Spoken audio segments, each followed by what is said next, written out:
আবু বকর রাদিয়াল্লাহু তাআলা আনহু যখন খলিফা নির্বাচিত হয়েই গেলেন, যখন তিনি খলিফা হয়েই গেলেন, সবার প্রত্যক্ষ পরোক্ষ আন্তরিকতায় এবং সমর্থনে, তখন তিনি দেখলেন ওনার সামনে 4টা বিপদ।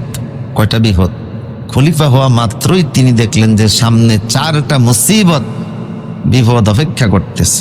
1 নাম্বার যে বিপদটা দেখা দিয়েছে সেটা হলো যে আবাস জুরিয়ান গোত্রের লোকেরা তারা জাকাত দিতে অস্বীকার করলো। আবাস এবং জুরিয়ান গোত্রের লোকেরা এরা বললো আমরা জাকাত দিব না। দ্বিতীয় আরেকটা গোত্র ইয়ামামা, ইয়ামামা হচ্ছে পারস্য উপসাগরের কাছাকাছি একটা এলাকা, সেখান থেকে তারা বলে উঠলো যে আমরা, একজন বলে উঠলো বন্ড নবী মুসাইলামাতুল কাজ্জাব যে আমি নবী। রসুলের জীবদ্দশায় 4 জন লোক নবুয়াত দাবি করেছিল। কয়জন লোক?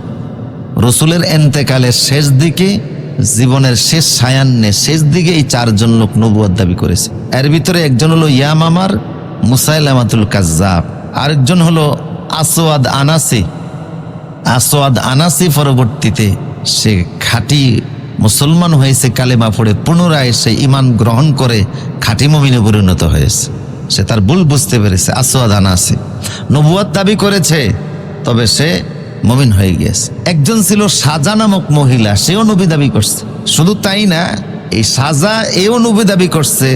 তুলাইহি আরেকজনের নাম ছিল আসওয়াদ গোত্রে, সেও নবী দাবি করছে।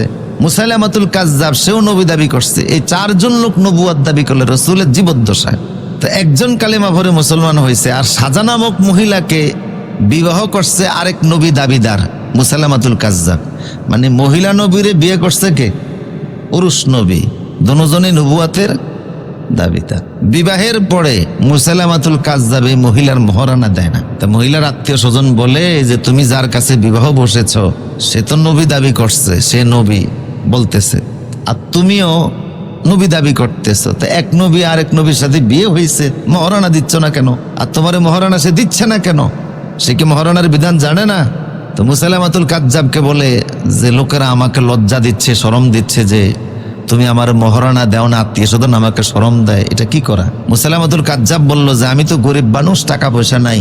সে আসলে নবুয়াত দাবি করছে, সে মনে করছে প্রথম দিকে একটু যায় ঝামেলা হলেও পরবর্তীতে অনেক অনুসারী হয়ে সে অনেক বড় কিছু হয়ে যাবে, বিশ্বে খুব নামি দামি হয়ে যাবে, এই ধারণায় সে নবুয়াত দাবি করছে। তো বললো আমারও তো টাকা পয়সা নাই, স্ত্রী হিসাবে মহারানা তোমারে দিতে পারতেছে না, কিন্তু কিছু না কিছু তো দিতে হবে।